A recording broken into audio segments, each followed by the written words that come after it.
Одраз, месечен подкаст со едно прашање, 3 одговори и еден заклучок. Земи скопски јабучар, види колку е убав. Старо семе, не прскане. Ајде 3 кила за 150 денари. Уште малку, па после да бараш нема. Наш робот го гледал. Можете да замислите ваква конверзација на тезга на зелен пазар?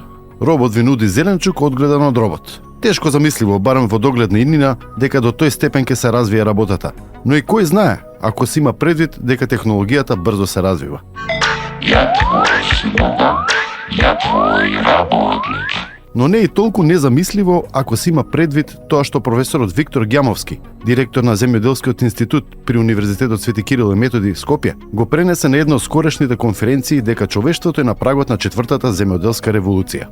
Ние денеска на глобално ниво имаме проблем со достапност на ресурсите. Ресурсите се ограничени, барањата на жителите на планетата се поголеми и самиот број на жители постојано расте, така да тука тоа е сериозен проблем. Ке речете од каде сега 4-та? Кога се случиле предходните 3? Па првата земјоделска револуција се случила прилично одамна, во праисторијата, кога праисториските луѓе, наместо само како номади да се движат и да собираат плодови од природата и ловат животни, почнуваат да ја обработуваат земјата и самите да се одгледуваат храната, а со тоа и да се задржат на едно место. За втора се смета проширувањето на нови семиња и унапредувањето на земјоделските техники во исламскиот свет во средниот век. Но најмногу, унапредувањето на земјоделството, зачетокот на употребата на машините и почетокот на употреба на хемиски средства за ѓубрење во Британија, почнувајќи од 1500 година. Третата револуција, или наречена и зелена револуција, се смета дека тргнува од големите земји во развој како Мексико и Индија во 50-тите и 60-тите години од минатиот век, со цел да се намали гладта кај нивните големи популации.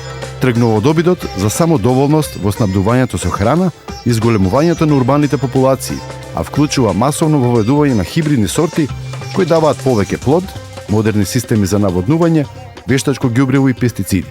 А за четврта револуција се смета дека може да биде дигитализацијата во земјоделството.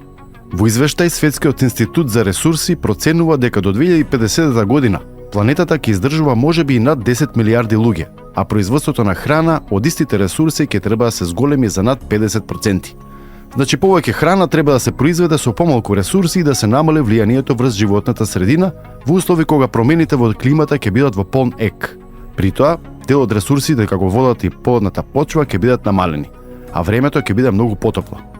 Кај нас пак проблем е и што се намалува бројот на работници во земјоделството. Статистиката вели дека за само 3 години, од 2019 до 2022, секторите земјоделство и шумарство во Македонија загубиле 42.000 работници. И тука, шансата за облажување на овие промени се гледа во новата дигитализација и роботизација. Сега треба да ги одвоиме како термини дигитализација и роботизација, пошто се однесуваат на сосема различни работи. Дигитализација пред се подразбира управување со податоците кои што може да се соберат од една фарма, од едно поле.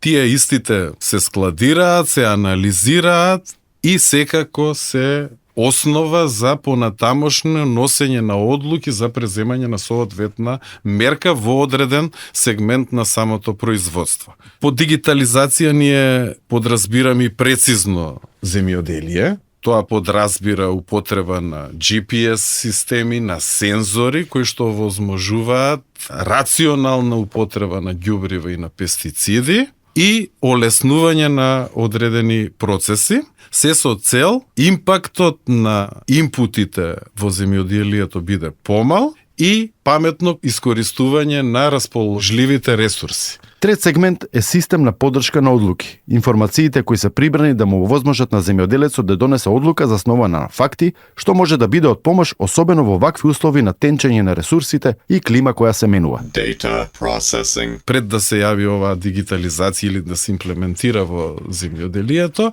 ние ги викавме оние добри фармери, искусните фармери кои што има некој сенс искуство, интуиција како тоа да го спроведат и напред. Додека пак роботизацијата вклучува употреба на автоматски или автономни возила, роботи кои што извршуваат одредена операција. И сега тоа може да бидат само одни машини кои што вршат агротехнички операции, заорувања, ѓубрења, плевења, може да бидат автоматизирана и механизирана берба и генерално во тој сегмент се одвива таа роботизација. Можеме ние како и роботизација на самиот процес да го разгледаме и процесот на постбербени манипулации, каде што на одредени сензори и роботи класираат одредени производи и слично. Друга интересна работа во однос на роботизацијата во земјоделието е прецизна употреба на пестицидите. Генерално производството се одвива на употреба на пестициди и кога ќе видите самиот производ за заштита на растенијата, ви е пропишано дека тој се употребува во 3 литри на хектар.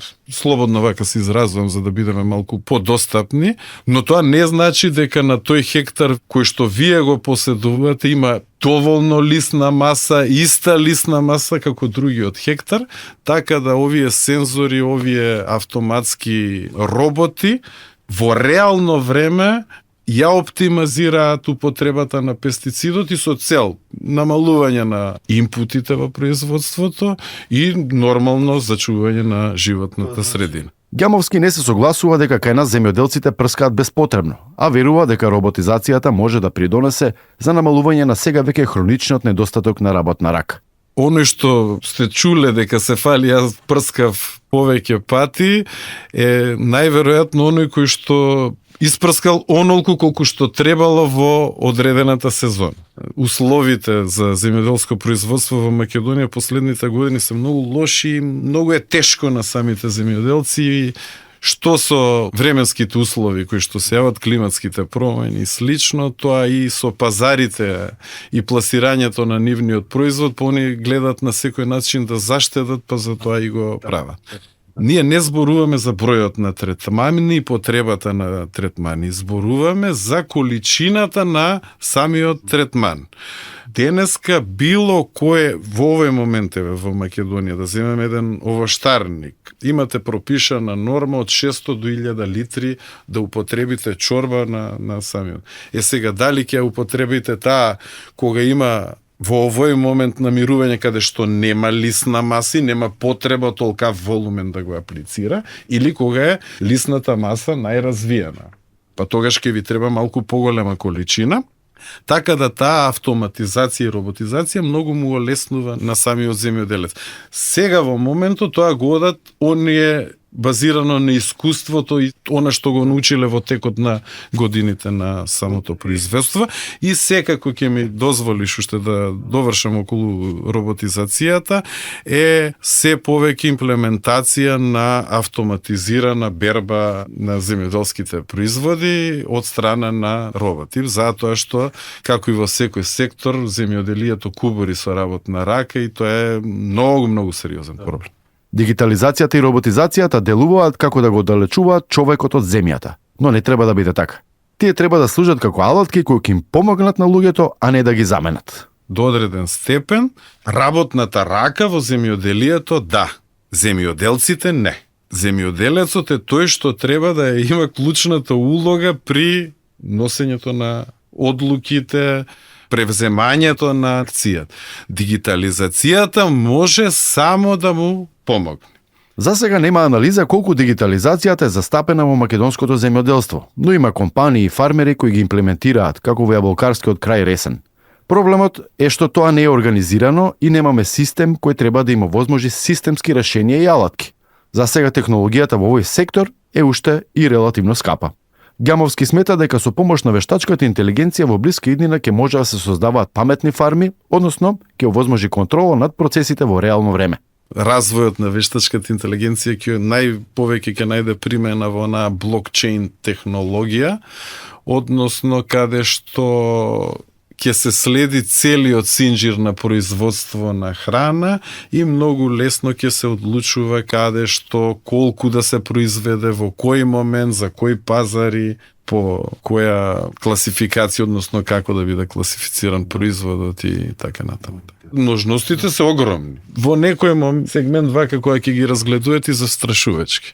На темата разговаравме и со Благоја Муканов, основач на компанијата АГ Футура, која најверојатно е една од засега ретките компании кои практично работат на концептот на дигитализација во земјоделството.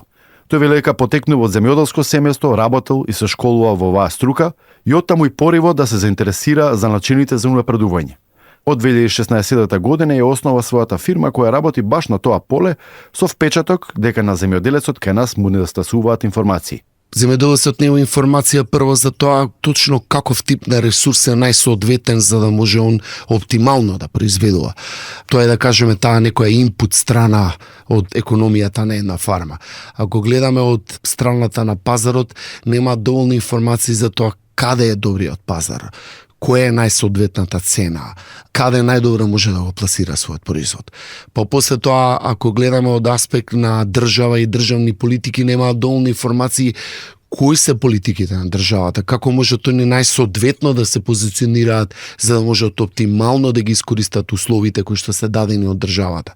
И уште еден фактор е и, да кажеме, ние го викаме тој environmental, значи околински информации за животната средина, за тоа како они влијаат со нивните операции врз животната средина. Тоа е, да кажеме, едно најмаргинализираните работи, а полека станува едно од најзначајните фактори, да кажам, доволен аргумент за значењето на таа последна компонента во економијата на една фарма, односно животната средина и политиките на Европската унија. Сите идни политики на Европска унија во голем дел се поврзани со животната средина. Најглавни теми тука се климатските промени, влијанието врз почвата, биодиверзитетот и сите други екосистем сервисис, така ги викам, или услугите на екосистемот. Како ние преку нашите операции влијаеме на животната средина и на одржливоста. Благоја објаснува дека концептот на дигитализација во земјоделството и на светско ниво е во рана фаза на развој. За да ни опише најпросто што подразбира новиот концепт, вели дека со неговата фирма се обидуваат да утврдат на кое ниво на развој се наоѓа една фирма и како да ја донесат на повисоко ниво со помош на дигитални алатки. И ние гледаме каде на кое ниво на развој е одредена фарма, гледаме какви се потребите, каде и се проблемите и да видиме каде дигитализацијата може да подпомогне да се надминат тие проблеми. Најчесто проблем која дигитализацијата го напаѓа и го решава е пред се продуктивноста. Но исто така, во голема мера дигитализацијата решава проблеми на одржливост, влијание на животна средина, безбедност на храна, сериозна тема во последно време, безбедност на работниците и така натаму. Така да, на прашањето што е дигитализација, дигитализацијата е процес кој што користи дигитални алатки за да развие и да ја зголеми продуктивноста на една фарма. Вели дека дигиталното земјоделство се состои од 4 главни компоненти. Прво е ставање на сите податоци од една фарма на една дигитална платформа за планирање и управување на ресурсите. Потоа следи собирање на податоците за климата, почвата, механизацијата со дигитални алатки како сензори, дронови, сателити, метеоролошки станици. Третата е поддршката на земјоделецот врз основа на читање и толкување на податоците, како тој да донесе одлука, и последната компонента е прецизното земјоделие. Последното вклучува апаратура и опрема кај механизацијата, паметна механизација и роботизација. Вели дека има 3 модели како може да се спроведува тоа и дека нема пречка да се спроведува и кај мали и кај големи фирми. За малите нормално дека ние не можеме да очекуваме еден мал фармер сега да инвестира, не знам, од 4, 5, 10, 20, 50 илјади евра во дигитализација, прво затоа што е како опрема многу скапо, а второ како стручност. Не е доволно стручен да тоа го направи, но затоа има хоризонтални централни организации како што се консултантски компании или на централни како што се хабови или Националната агенција за поттикнување на развој земјоделие, кој што може да биде медиатор. Што тоа значи? Оно што е скапо да биде централизирано кај нив, а тоа е знаењето и опремата, а додека кај нив да дојде само потребната информација. Дигитална фарма е она фарма која што ги спроведува своите одлуки врз основа на еден извештај кој се базира на дигитални податоци. Така да за секого има место. Полузависниот модел е каде што јас сум фармер, можам да купам метеоролошка станица, но нема кој да ми ги чита податоците од метеоролошката станица. Јас може да знам од прилика, да, не знам, денеска ќе биде ветровито, па нема да прскам.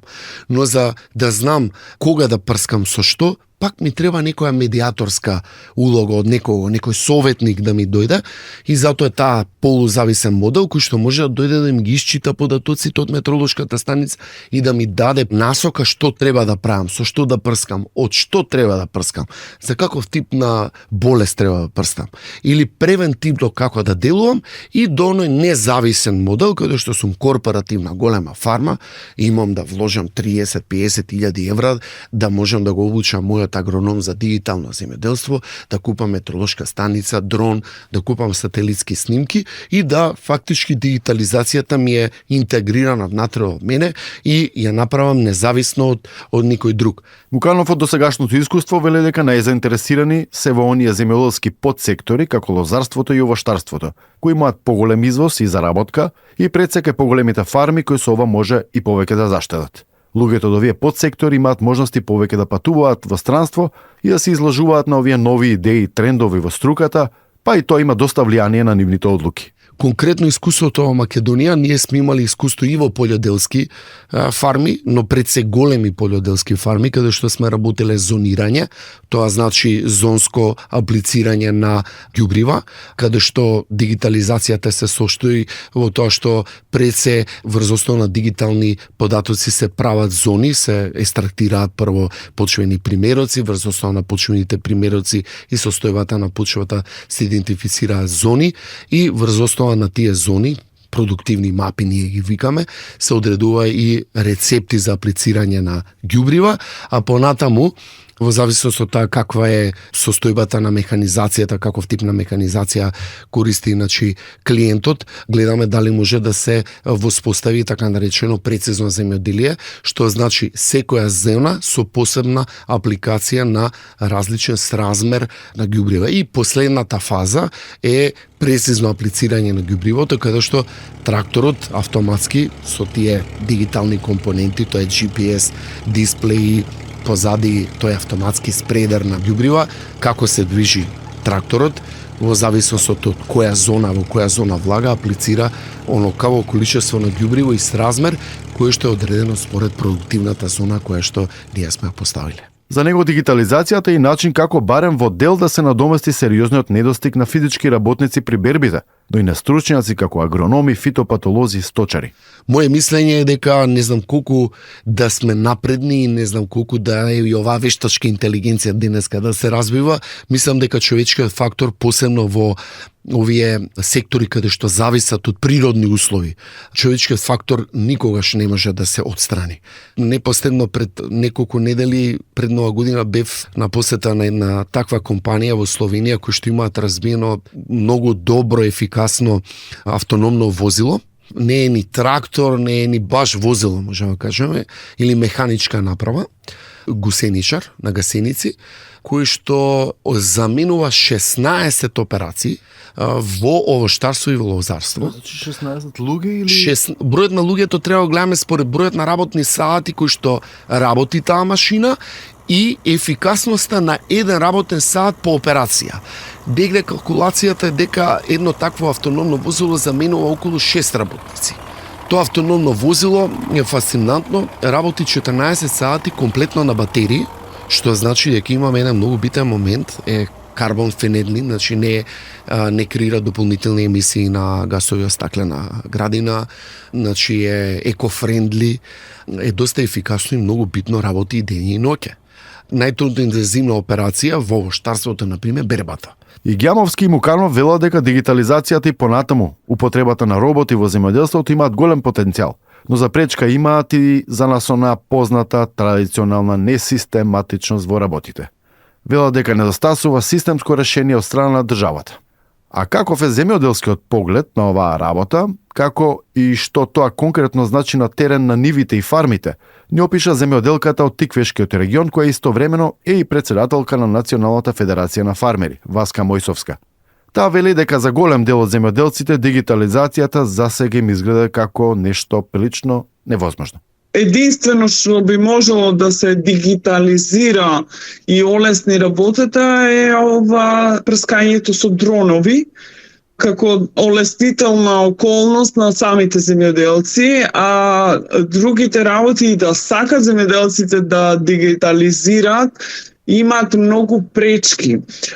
Затоа што, еве, например, да дигитализирате вие едно напредно водоснабдување со напредни дигитални системи за наводнување, вие треба да имате стабилна вода, стабилен систем за наводнување, кој што за жал во Македонија се уште ги нема. Ние имаме системи за наводнување низ цела држава, но тие се застарени, руинирани, кои што имаат многу дефекти во текот на годината кога се треба наводнување и имаме застои на водата. Мојсовска смета дека во делови од земјата, како например во Преспа, има поголема можност со оглед на постојаното водоснабдување, што не е случај например со Тиквешкиот регион. Според неа друг проблем е и тоа што земјоделските површини се премногу расцепкани. Сепак, таа смета дека за многу земјоделци би била добредојдена помош од машините како работна рака, но не во сите операции, особено не во оние поделикатните, како например берба на трпезно грозје кое треба да се собира внимателно за да биде привлечно за да го купат потоа луѓето. Во некои сегменти е добро и еве лично и јас како земјоделец колку што можеме ние гледаме да си олесниме работата за замена на работната сила, нели, со купување на тие машини, еве например машини за копање на лозовите насади, машини за правење на банци, но тоа не е доволно и не е тоа комплетна слика за дигиталното земјоделство како што во развиените земји функционира, нели? Нашите соговорници во овој подкаст се уверени дека овие нови процеси на модернизација, колку и да се во зачеток или бавно да продираат, ниту можат, ниту треба евентуално во иднина целосно да го исклучат човекот. Врската на човекот со земјата, почната уште со првата револуција во праисторијата, не треба и не смее да биде прекината. А убавиот црвен, миризлив и богат, но со неправилен изглед скопски јабучар или воловско срце, ке го има, иако се дигитализираат фармите. Но најверојатно поретко како деликатес. И најверојатно и понатаму ќе биде гаен и берен само од човечка рака. Потрес.